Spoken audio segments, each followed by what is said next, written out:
Shouldn't this have started some weeks ago, or certainly days ago? Well, the key to this is actually to try and get people home commercially. Otherwise, well, A, you're spending taxpayers' money without good reason, and B, actually, we can't do it better usually than a commercial network. I had to handle the whole Thomas Cook repatriation, and that was the biggest since the war at the time. But this is far more complicated because we knew where those passengers were with Thomas Cook. In this case, it's global. People are in different places over a different time span, not just away for 2 weeks on holiday. And actually a much more complicated thing to achieve. So actually I think now is the right time to launch it, because it's enabled the market, such as it was, declining of course in air traffic, to get most people home, and now we're on to trying to get the rest. You were probably too busy to have watched the press conference yesterday, but along with the repatriation, one of the key issues was the testing in the UK, or can I put it to you, the lack of testing compared to other countries. We're currently testing at the rate of around 9,250 per day. In Germany, it's 71,000. Why are we so lamentably behind? So I did see the press conference, but I do think that testing is important, and it's one of the key things. I think that's actually a more important test in one sense, coming along the lines that we're spending a lot of time and energy and investment in, which is the one which tells whether you've had it or not. Because for a lot of people, although as we've seen this is incredibly serious for others and people end up dying in the extreme, those people of course in hospital are being tested.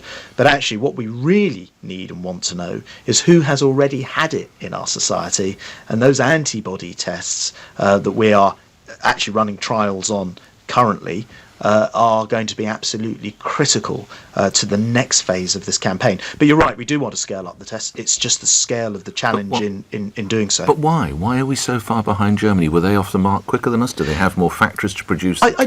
I don't know what they did. I mean, every healthcare system will have dealt with this differently. So, for example, to give another example, we are building what will be the world's biggest hospital, we're told, the Nightingale in London, and then two other ginormous hospitals. Now, if I was in Germany, you might be saying, why is England and why is Britain, why is the UK managing to do this thing? I think every health system has approached this in slightly different ways, and some will have the advantage in one area, some will have the advantage in another. Can we talk a little bit about transport? There were concerns last week that people were not heeding the advice of the government. They were still taking two underground trains in London, trains and buses elsewhere in the country. What do you understand as Transport Secretary the picture to be, Mr. Shapps? This picture is I'm probably the first Transport Secretary in history who's actually celebrating the transport network being used very little now. We are massively down. Rail is down by 89-90%. 90%? Yeah. Good Lord. Yes. Right. Yeah. The buses are down in the 80%. The tubes now, I was concerned last week. I thought that the cut in the number of trains tubes had gone a bit too fast for the demand that was still there for key workers, but that has now seemingly come much more into What sort of equilibrium. percentage down are we there, Mr. Scratch? I think I'm right I'll get you the exact number, but I think it is right up there in the 70s and 80s. I'm going to find that number before you finish this interview. OK, and of course key workers still have to get to work. The people who work in our hospitals, the people who do the other key jobs that we need, Mr. Shapps. That is absolutely true, and of course, people often forget that the actual message is you may travel to work if you cannot work from home as well, which is often a bit confused for some people. It's important